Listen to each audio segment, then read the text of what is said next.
अस्सलामुअलैकुम। तो आज हमारा लेक्चर नंबर 5 है। आज के टॉपिक में हम कवर करेंगे बैलेंस शीट। लेक्चर नंबर 1 में हमने कवर किया अकाउंटिंग की डेफिनेशन। लेक्चर नंबर 2 में हमने जनरल जर्नल सीखा। लेक्चर नंबर 3 में हमने जो है लेजर अकाउंट्स सीखे। और लेक्चर नंबर 4 में ट्रायल बैलेंस और इनकम स्टेटमेंट। और अब लेक्चर नंबर 5 में हम जो है इंशाल्लाह बैलेंस शीट को कवर करेंगे। तो आज का जो टॉपिक बैलेंस शीट है उसके अंदर जो है आपको कुछ नए टर्मिनोलॉजीज़ का भी पता चलेगा, जिस तरह करंट एसेट, ये लाइक ये सब जो है वो पहले मैं लेक्चर नंबर 1 में भी बता चुका हूँ अकाउंटिंग डेफिनेशन में। तो आज वो फिर उसको डिस्कस कर लेंगे एक बार। तो आज के लेक्चर में हम डिस्कस करेंगे एसेट्स की टाइप। एसेट्स की बेसिकली दो टाइप्स होती हैं, एक करंट एसेट होता है, एक फिक्स एसेट होता है। उसे लॉन्ग टर्म एसेट भी बोलते हैं, लॉन्ग टर्म एसेट या शॉर्ट टर्म एसेट। और इसमें लाइबिलिटी की भी दो टाइप्स होती हैं, जिसमें एक शॉर्ट टर्म लाइबिलिटी होती है और एक लॉन्ग टर्म लाइबिलिटी होती है। वो एसेट जिसकी लाइफ एक साल से लेस होती है, मतलब एक साल से कम होती है, वो हमारे पास करंट एसेट होता है। और वो एसेट जिसकी जिसकी हमारे पास लाइफ टाइम जो है वो एक साल से लाइफ जो है वो एक साल से ज़्यादा होती है, वो हमारे पास फिक्स एसेट होता है या लॉन्ग टर्म एसेट होता है। तो लॉन्ग टर्म एसेट या शॉर्ट टर्म एसेट वो एसेट होता है जिसकी एक साल से कम लाइफ होती है। और लॉन्ग टर्म एसेट हमारा वो एसेट होता है जिसकी एक साल से ज़्यादा लाइफ होती है। फॉर एग्जांपल कैश जो होता है हमारे पास जो है वो करंट एसेट होता है, क्योंकि वो एक साल के अंदर अंदर जो है लेस देन 1 ईयर वो यूटिलाइज हो जाता है। और जो हमारी इन्वेंट्री होती है, हमारी जो होता है इन्वेंट्री, जिसे हम गुड्स भी बोलते हैं, वो मर्चेंडाइज भी बोलते हैं, वो हमारा जो है बेसिकली करंट एसेट होता है, क्योंकि उसको भी हम जो है बाइंग सेलिंग के लिए एक साल के अंदर अंदर यूटिलाइज कर लेते हैं। ऑन द अदर हैंड अगर हम बिल्डिंग की बात करें, अगर हम किसी मशीनरी या प्लांट की बात करें, तो वो जो है हमारे उसकी जो लाइफ होती है वो एक साल से ज़्यादा होती है, समटाइम 5 ईयर, समटाइम 10 ईयर। तो ये तो उसकी जो है ना एक साल से ज़्यादा लाइफ होती है, तो वो जो है ना हमारे पास लॉन्ग टर्म एसेट या फिर हमारा फिक्स एसेट उसे कहते हैं। दूसरी बात लाइबिलिटी की है, तो लाइबिलिटी में भी टू टाइप्स होती हैं, एक शॉर्ट टर्म लाइबिलिटी होती है, एक लॉन्ग टर्म लाइबिलिटी होती है। तो शॉर्ट टर्म लाइबिलिटी उन लाइबिलिटीज़ को कहते हैं, उन पेएबल्स को कहते हैं, उन नोट्स पेएबल या अकाउंट पेएबल्स को कहा जाता है, इंटरेस्ट पेएबल, सैलरीज पेएबल, उन उन लाइबिलिटीज़ को शॉर्ट टर्म लाइबिलिटी कहा जाता है, जो हमें एक साल के अंदर अंदर रीपे करनी होती है। जो जिसकी रिस्पॉन्सिबिलिटी हमें एक साल के अंदर अंदर अपने से उतारनी होती है, उस लाइबिलिटीज़ को हम शॉर्ट टर्म लाइबिलिटीज़ कहते हैं। और वो लाइबिलिटीज़ जो हमारी एक साल से ज़्यादा चलती हैं, यानी कि उसको जो है हमें एक साल से ज़्यादा अरसे में हमें पे करना होता है, वो हमारी लॉन्ग टर्म लाइबिलिटी होती हैं। फॉर एग्जांपल यहाँ पर जो है, अब जिस तरह बैंक से लोन लेते हैं, तो वो हमारे पास 5 ईयर्स की होती हैं, 10 ईयर की होती है हमारे पास, बाकायदा पूरा प्लान होता है उनका। तो वो जो हमारे पास लाइबिलिटीज़ होती हैं एक बिज़नेस के ऊपर, जो वो लाइबिलिटी होती है जो बैंक की होती है, जो एक साल से ज़्यादा होती है, वो हमारे पास लॉन्ग टर्म लाइबिलिटी होती है। और कुछ इस तरह होती है, जिस तरह कि हमने क्रेडिट पे सामान ख़रीद लिया, या किसी को हमने कह दिया कि हम सामान, या फॉर एग्जांपल क्रेडिट पे सामान ख़रीद लिया कि हमने परचेज़ कर दी हैं और पेमेंट हमें बाद में करनी हो, तो वो लाइबिलिटीज़ जो है वो हमें एक महीने के अंदर अंदर या एक साल के अंदर अंदर पे करनी होती है। फॉर एग्जांपल सैलरीज पेबल आगे वर्ड इस्तेमाल होगा, और इंटरेस्ट पेबल भी इस्तेमाल होगा। तो ये जो चीज़ें होती हैं, ये हमें एक साल के अंदर अंदर रीपे करनी होती हैं। ये हमारे पास रिस्पॉन्सिबिलिटी होती है, ये लाइबिलिटी होती है कि हम इसे प्रीपे करें एक साल के अंदर अंदर। तो ये हमारी जो है वो शॉर्ट टर्म लाइबिलिटी होती है। लेकिन ये है कि बैलेंस शीट के अंदर इनके कंपार्टमेंट अलग बना भी सकते हैं, नहीं भी बना सकते। वो इसलिए उनके एट द एंड एसेट्स को हमने प्लस करना होता है। बेसिकली यहाँ पर जो है हम देखेंगे कि बैलेंस शीट के अंदर जो है वो अकाउंटिंग की इक्वेशन का इस्तेमाल किया जाता है। तो अकाउंटिंग की इक्वेशन क्या होती है? अकाउंटिंग इक्वेशन बेसिकली होती है asset is equal to liability plus owner equity. Owner equity भी कह सकते हैं इसको, अगर आप कहना चाहें तो आप इसको कैपिटल भी बोल सकते हैं। ये दोनों एक ही चीज़ होती हैं, इसमें इतना कोई मतलब फ़र्क नहीं है। ऑनर इक्विटी या कैपिटल सेम चीज़ है। मैं बेसिकली वर्ड कैपिटल इस्तेमाल करता हूँ। तो asset is equal to liability plus capital. तो इसमें हम इस तरह का एक फॉर्मेट बनाते हैं कि हमारे जो है ना एसेट जो है वो सारी हमारी एक फॉर्मेट में आ जाती है, एक कॉलम में आ जाती हैं, और लाइबिलिटी प्लस ऑनर इक्विटी हमारी दूसरी कॉलम में आ जाती है। तो जब हम सारे एसेट्स को प्लस कर लेते हैं और सारी लाइबिलिटीज़ और ऑनर इक्विटी या कैपिटल को हम जब सारा प्लस कर लेते हैं, तो हमारे पास एसेट जो है वो हमेशा इक्वल आनी चाहिए लाइबिलिटी प्लस ऑनर इक्विटी, यानी कि हमारी जो लेफ्ट हैंड साइड है वो हमेशा इक्वल आनी चाहिए राइट हैंड साइड के साथ। अब इसके अंदर समटाइम हमें क्वेश्चंस होते हैं कि हमें सिंपल एक जनरल हमें स्टेटमेंट दी जाती है, जिससे हम जनरल बनाते हैं। जनरल को देखकर हम लेजर अकाउंट बनाते हैं, लेजर अकाउंट को देखकर हम ट्रायल बैलेंस बनाते हैं, और ट्रायल बैलेंस के बाद हम उससे ट्रायल बैलेंस को देखकर, जिसमें ट्रायल बैलेंस में जो एक्सपेंस और इनकम अकाउंट होते हैं, यानी एक्सपेंस और रेवेन्यू अकाउंट जो होते हैं, उनको हम जो है उठाकर उनकी हम इनकम स्टेटमेंट बना लेते हैं। और जो हमारे पास यानी गेन और लॉस वाले जो हमारे पास जितने भी अकाउंट है, जिस तरह सेल जो है हमारी वो गेन होती है, और एक्सपेंस जो है हमारे बेसिकली लॉस होते हैं। तो हम रेवेन्यू और एक्सपेंस अकाउंट को उठाकर हम इनकम स्टेटमेंट बना लेते हैं, जहाँ पे हमें पता चलता है कि कितना प्रॉफिट हो रहा है, यानी कि ओनर की जो कितना प्रॉफिट हो रहा है। फिर उसके बाद वो प्रॉफिट हम ऐड करते हैं ओनर इक्विटी के अकाउंट में, तो फिर हमें पता चलता है कि हमारी टोटल ओनर इक्विटी क्या है। तो यहाँ पर जिस तरह लास्ट लेक्चर में मैंने ये बात करी थी कि ऑनर इक्विटी अकाउंट इसलिए हम बनाते हैं क्योंकि हमें ये आगे बैलेंस शीट में हमें ज़रूरत होता है। तो यहाँ पर जब हम लाइबिलिटी को प्लस करेंगे ऑनर इक्विटी के साथ, तो ये ऑनर इक्विटी वो वाली ऑनर इक्विटी हम नहीं लिखेंगे जो हमारे स्टेटमेंट में दी गई है, बल्कि ये वो वाली ऑनर इक्विटी हम लिखेंगे इसके अंदर जो कि हमने ऑनर इक्विटी अकाउंट में हमने टोटल ऑनर इक्विटी का जो आंसर निकाला था। तो यहाँ पर जो है मैं अपने पुराने क्वेश्चन को कंटिन्यू नहीं करूँगा, वो इसलिए उनके वो क्वेश्चन उस क्वेश्चन में ज़्यादा कुछ सामान ज़्यादा कोई आइटम्स उसके अंदर है नहीं जो कि मैं यहाँ पर मेंशन करूँ, यानी कि इतना बड़ा क्वेश्चन मैं खामखा का टाइम वेस्ट नहीं करता। वो आप लोगों के लिए एक एज आ एक्सरसाइज हो जाएगी कि आप उसकी एक्सरसाइज बना लेंगे। उसमें बहुत बहुत छोटे बहुत थोड़े जो है वो एसेट्स वगैरह हैं। यहाँ पर मैं एक ऐसे क्वेश्चन डिस्कस करूँगा जो कि समटाइम एग्जाम्स में आते हैं। फॉर एग्जाम्पल यहाँ पर समटाइम हमें जो है वो अकाउंट्स दिए होंगे, हमें जिस तरह एसेट्स दिया होगा, हमें लाइबिलिटी भी दी होगी, ऑनर इक्विटी भी दी होगी। इसमें समटाइम ऐसा किया होगा कि उन्होंने कैश को माइनस कर दिया, कैश को अननाउन कर दिया, भाई कैश फाइंड करो। तो हम जो है फिर कैश किस तरह फाइंड करेंगे। समटाइम इस तरह होगा भाई लाइबिलिटी जो है वो अवेलेबल नहीं है और ऑनर इक्विटी अवेलेबल है, तो वो ऑनर इक्विटी और एसेट्स अवेलेबल है, तो वो कहेंगे भाई हमें लाइबिलिटी फाइंड करके दो। इस तरह समटाइम इस तरह होगा कि हमारे पास एसेट्स भी होंगे, हमारे पास लाइबिलिटी भी होगी और समटाइम ऑनर इक्विटी होगी नहीं। तो जो जिसमें ऑनर इक्विटी अननाउन होती है वो मोस्ट कॉमन होता है, मोस्ट कॉमन क्वेश्चन होते हैं जिसमें ऑनर इक्विटी अननाउन होती है। तो इसमें इस तरह करते हैं कि हम जो है सारे एसेट्स को जो है हम लगा देते हैं लाइन में, उसको प्लस कर लेते हैं, फिर उसके बाद हम लाइबिलिटी को प्लस कर लेते हैं। अब इन दोनों को जो है ना सिंपल हम इक्वेशन में पुट करके इन दोनों की value total asset total liability को हम वैल्यू में पुट करके ओनर इक्विटी को अकेला छोड़ के लाइबिलिटी को वहाँ एसेट के पास ले जाते हैं। तो एसेट जो है वो, तो हमारे पास जो ओनर इक्विटी है वो इक्वल आ जाता है एसेट माइनस लाइबिलिटी के। तो यहाँ पर जब हमारे पास एसेट की वैल्यू भी होती है, लाइबिलिटी की वैल्यू भी होती है, तो हम क्या करते हैं कि एसेट को माइनस कर देते हैं लाइबिलिटी में से, तो हमारे पास वैल्यू आ जाती है ओनर इक्विटी की। इस तरह समटाइम कहते हैं कि भाई एसेट फाइंड करो, तो एसेट ऑब्वियसली एसेट में जो है समटाइम इस तरह होता है कि कैश फाइंड करो, समटाइम इस तरह होता है कि कोई और चीज़ जो है डिफरेंट चीज़ दे दी जाती है, तो उसको जो है हम इसी तरह इक्वेशन के अंदर पुट करके आगे पीछे करके हम फाइंड जब हम इंशाल्लाह इसकी क्वेश्चन करेंगे तो ये आगे ये चीज़ डेट क्लियर हो जाएगी, बिल्कुल ओके हो जाएगी। तो यहाँ पर जो है हम ये इक्वेशन होती है कि asset is equal to liability plus owner equity. तो यहाँ पर मैं आपको बता देता हूँ कि इसका फॉर्मेट किस तरह बनाया जाता है।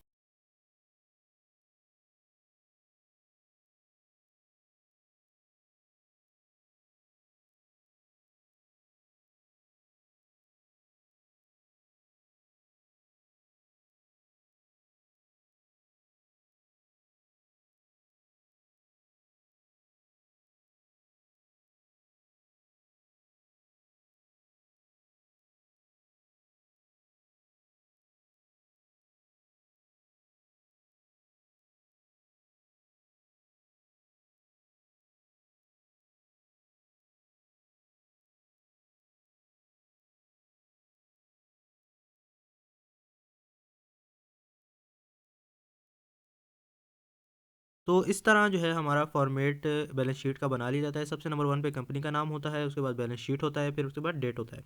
डेट जो है मोस्टली जो बैलेंस शीट होती है वो ईयरली बनती है, मोस्टली ईयरली बनती है। समटाइम सेमी ईयरली भी बना सकते हैं, सेमी एनुअली भी हो सकती है, समटाइम जो है क्वार्टरली भी हो सकती है, लेकिन मोस्टली जो है वो ये एनुअली होती है, ईयरली ही होती है।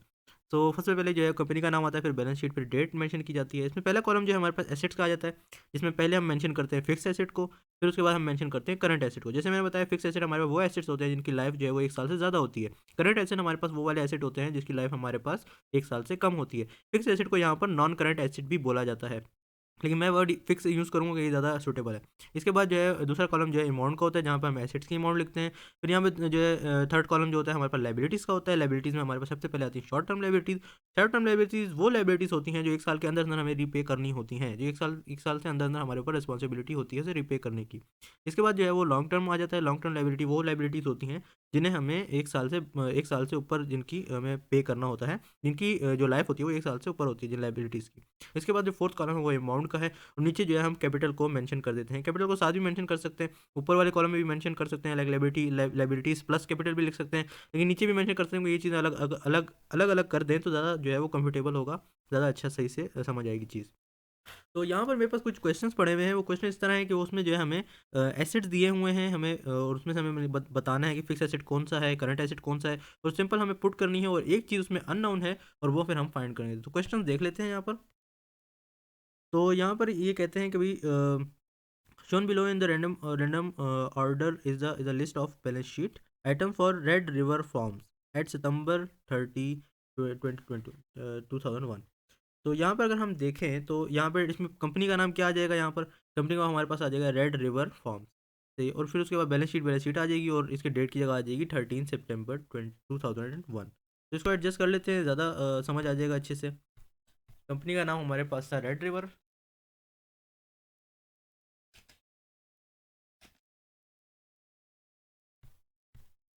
और डेट हमारे पास मेंशन हुई हुई थी 30 सितंबर।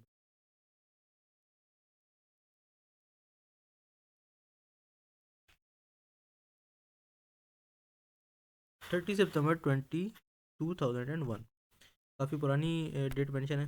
खैर इसके बाद जो है अगर हम देखें तो हमारे पास पहली जो हमें दिया हुआ है वो हमें लैंड दिया हुआ।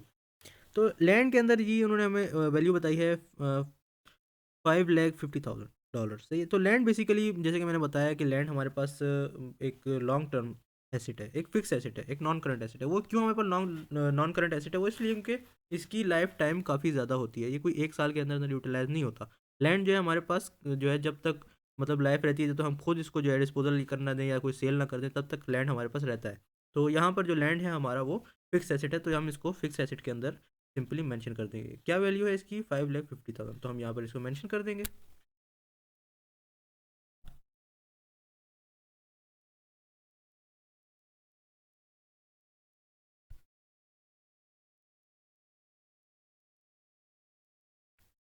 ओके, तो इसके बाद हमारे पास क्या चीज़ मेंशन है? इसके बाद हम देख लेते हैं फेंसेस एंड गेट्स। गेट्स भी हमारे पास फिक्स एसेट है।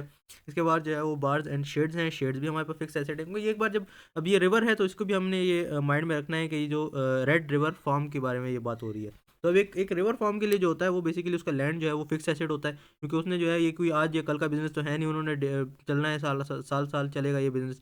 उसके बाद उन्होंने गेट लगाना है। अब गेट्स को ये तो नहीं है कि एक साल के अंदर अंदर ख़राब हो जाएगा, गेट्स तो लगेंगे तो वो तो चलेंगे फिर, तो वो भी हमारा फिक्स एसेट है। तो एक साल से ज़्यादा इसकी जो है वो वर्थ है, लाइफ है। इसके बाद हम शेड्स देखेंगे, हमारे पास शेड्स भी हमारे जो है वो चलेंगे, एक कोई एक साल के अंदर तो ख़राब हो नहीं जाता शेड्स, तो वो भी हमारे जो है वो एक साल से ज़्यादा उसकी लाइफ, तो ये भी हमारा सिंपली फिक्स एसेट है। अब यहाँ पर नेक्स्ट आइटम जो है वो नोट्स पेबल है। नोट्स पेबल यहाँ पे हमें मेंशन किया गया है 5,30,000। अब यहाँ पे जो ये नोट्स पेबल है ये काफ़ी ज़्यादा अमाउंट है। सही है। तो ये नोट्स पेबल बेसिकली यहाँ पर लॉन्ग टर्म लाइबिलिटी है। आप इस तरह इसका अंदाज़ा लगा सकते हैं कि अगर एक लाइबिलिटी 50,000 या 70,000 या 1 लाख से ज़्यादा है तो वो हमारे पास लॉन्ग टर्म लाइबिलिटी होगी। अगर अगर तो बैंक मेंशन नहीं है, अगर तो उसकी लाइफ मेंशन नहीं है। लेकिन इससे मोस्टली बैलेंस शीट के ऊपर इतना फ़र्क नहीं पड़ता, ये जस्ट आपकी नॉलेज के लिए होता है, क्योंकि बैलेंस शीट में एट द एंड आपने शॉर्ट टर्म और लॉन्ग टर्म को दोनों को एट द एंड प्लस ही करना होता है। तो नोट पेबल यहाँ पर जो है वो काफ़ी ज़्यादा अमाउंट, तो नोट पेबल यहाँ पे हमारे पास काफ़ी ज़्यादा अमाउंट है, तो एज यूजली जाएगी हमारे लॉन्ग टर्म लाइबिलिटी के अंदर। इसके बाद क्या है? इरिगेशन सिस्टम है कोई सिस्टम को इंस्टॉल किया गया है, तो ऑब्वियसली सिस्टम भी एक साल की तो उसकी लाइफ होती नहीं है, उसकी एक साल से ज़्यादा होती है, तो ये भी हमारा फिक्स एसेट है। इसके बाद अकाउंट रिसीवेबल है। अकाउंट रिसीवेबल सिंपली हमारे एसेट्स होते हैं, ये हमारे करंट एसेट होते हैं। तो ये जो है ना 22,360 से ये हमारे पास करंट एसेट है। इसके बाद सिट्रस ट्रीज़ हैं। ट्रीज़ ऑब्वियसली ट्रीज़ की तो है वो तो एक साल से अंदर उसकी लाइफ होती नहीं है, ट्रीज़ की तो काफ़ी ज़्यादा लंबी लाइफ होती है, तो ये सिंपली हमारे पास फिक्स एसेट है। इसके बाद अकाउंट पेबल है। अब अकाउंट पेबल की हम देखें तो ये 77,000 है। इसका मतलब है ये जो है ना एक साल से कम इसकी लाइफ है, इसका मतलब ये शॉर्ट टर्म लाइबिलिटी है। एक और बात कि जहाँ पर पेबल का वर्ड आ जाएगा वो हमारे पास लाइबिलिटी होगी, सिंपल। इसके बाद प्रॉपर्टी टैक्सेस पेबल हैं। टैक्सेस हमारे पास पेबल जो होते हैं ये भी हमारी लाइबिलिटी होती है, और टैक्सेस जो है हमें एक साल के अंदर हर साल जो है हमें जमा कराने होते हैं, तो टैक्सेस जो है वो ये हमारा टैक्सेस जो प्रॉपर्टी टैक्स है ये हमारा बेसिकली शॉर्ट टर्म लाइबिलिटी में आएगा। इसके बाद हमारा लाइफ स्टॉक है। लाइफ स्टॉक भी हमारा फिक्स एसेट है। जो भेड़ बकरियाँ जो होती हैं या काउज हो गई, बुल्स हो गई, ये चीज़ें हमारी जो है वो लाइक चलती हैं। और ये तो यहाँ पर फॉर्म का जिक्र है, तो फॉर्म तो यहाँ पर उनका तो इस तरह का सिस्टम रहता है, तो यहाँ पर जो है ये हमारा फिक्स एसेट है। और इसके बाद जो है फॉर्म मशीनरी, मशीनरी भी हमारा फिक्स एसेट होता है। अब यहाँ पर हॉलिस रॉबर्ट्स कैपिटल, यानी कि हॉलिस रॉबर्ट जो है वो ऑनर है यहाँ का, और उनकी जो है ना ये उनका जो कैपिटल है वो हमें यहाँ पर अननाउन दिया गया है कि वहाँ पर फाइंड करना है। इसके बाद वेजेस पेबल है। यहाँ पर वेजेस पेएबल है, यानी जब पेएबल का वर्ड आ गया यानी कि हमने पे करना है, यानी हमारे ऊपर लाइबिलिटी है, तो पेएबल का वर्ड जहाँ आएगा वो हमारी भी लाइबिलिटी होगी। तो बेसिकली ये हमारी शॉर्ट टर्म लाइबिलिटी है, तो एक महीने के अंदर बल्कि 15 दिन के अंदर हमें पे करनी होती है, तो ये हमारी जो है वो शॉर्ट टर्म लाइबिलिटी में आएगा। अब यहाँ पर हम देख लेते हैं कि हमारे पास कैपिटल जो है वो मिसिंग है। अब इसको जो है ना हम पुट कर देते हैं। हमने जिस तरह के बताया कि भाई फर्स्ट जो है वो long term liability, long term asset था हमारा, यानी लैंड था। इसके बाद शेड्स आ गए, तो शेड्स हमारे पास सेम, ये भी लॉन्ग टर्म है हमारे पास।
ओके, तो ये मैंने सारी एंट्री कर ली है इसके अंदर कि लैंड जो है वो हमारा जो है 5,50,000 का है, शेड्स हमारे 78, और फिर गेट्स आ गए, फिर हमारा सिस्टम आ गया है, इरिगेशन सिस्टम, फिर ट्री आ गए, फिर लाइव स्टॉक आ गया, फिर मशीनरी आ गई। इसके बाद करंट एसेट में हमारे पास कैश आ गए और अकाउंट रिसीवेबल आ गए। इसके बाद लाइबिलिटी हमारे पास शॉर्ट टर्म लाइबिलिटी में अकाउंट पेबल आ गए, टैक्स पेबल्स आ गए और वेजेस पेबल आ गए। लॉन्ग टर्म लाइबिलिटी में हमारे पास नोट पेबल आ गए। अब कैपिटल यहाँ पे हमें फाइंड करना है, तो कैपिटल की जगह अननोन आ गया। हम सिंपली अब यहाँ पर क्या करेंगे कि हम इन सारों को, जो हमारी एसेट साइड है इन सारों को हम प्लस कर लेंगे, और जो हमारी लाइबिलिटी साइड है इन सारों को हम प्लस कर लेंगे। तो इसको प्लस कर लेते हैं, देखिए हमारे पास क्या आता है।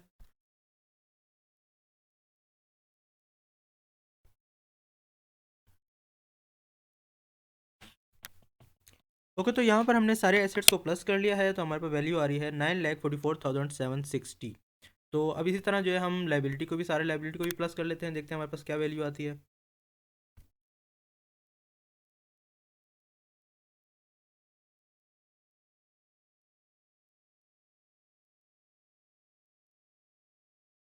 ओके, तो यहाँ पे हमने लाइबिलिटी को भी प्लस कर लिया, तो लाइबिलिटी के प्लस करने पर हमारे पास वैल्यू आ रही है 618050, यानी 6,60,18,050। अब हमने क्या करना है कि अब हमारे पास लाइबिलिटी की भी वैल्यू आ गई है, और दूसरी तरफ हमारे पास एसेट्स की भी वैल्यू आ गई है। अब हम यहाँ पर एक छोटी सी इक्वेशन बना लेते हैं, जो हमने इक्वेशन सबसे पहले डिस्कस करी थी कि asset is equal to liability plus owner equity. बल्कि यहाँ पर कैपिटल लिख देते हैं क्योंकि हमने कैपिटल मेंशन किया है। तो asset asset is equal to liability plus capital. तो अब यहाँ पर एसेट की हमारे पास वैल्यू क्या है, यहाँ पे हमारे पास एसेट की वैल्यू है 9,44,760, ये हम लिख देते हैं यहाँ पर 9,44,760। तो दूसरी तरफ हमारे पास लाइबिलिटी की वैल्यू क्या है, यहाँ पर लाइबिलिटी की वैल्यू हमारे पास है 6,18,050। अच्छा, तो यहाँ पर हम इसकी लाइबिलिटी की वैल्यू लिख देते हैं 6,18,000, प्लस आ जाएगा यहाँ पर कैपिटल। कैपिटल हमने फाइंड करना है। अब हम क्या करेंगे, हम करेंगे भाई इस तरह कि हम वहाँ पर कैपिटल को अकेला छोड़ देंगे, और यहाँ से हम लाइबिलिटी को ले जाएंगे दूसरी तरफ। तो यहाँ पर जो है हमारे पास यहाँ पर ये प्लस हो रहा है, तो वहाँ जाकर हमारे पास लाइबिलिटी क्या होगा, माइनस हो जाएगा। तो यहाँ पर इसको हम कुछ इस तरह से लिख देंगे कि 9,44,760 माइनस 6,18,050, ये हमारे पास वैल्यू आ जाएगी कैपिटल की। तो इसको हम जो है वो कैलकुलेट कर लेते हैं, हमारे पास क्या वैल्यू आएगी। तो हमारे पास कैपिटल की वैल्यू यहाँ पर आएगी 3,26,710 इज इक्वल टू कैपिटल। तो ये जो है ना बेसिकली हमारा कैपिटल है। रॉबर्ट यानी कि जो ऑनर है, उनकी ऑनर की इक्विटी यानी कि जो ऑनर का कैपिटल है वो बेसिकली हमारे पास 3,26,710 है। तो हम क्या करेंगे, यहाँ पर जो अननोन की जगह जो क्वेश्चन मार्क लिखा है यहाँ पर हम लगा देंगे 3,26,710, जो कि हमने निकाल ली है ओनर इक्विटी।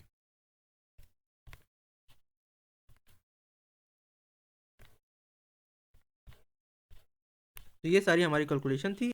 तो आज के लिए इतना काफ़ी है, इंशाल्लाह मिलते हैं नेक्स्ट लेक्चर में। अल्लाह हाफिज़।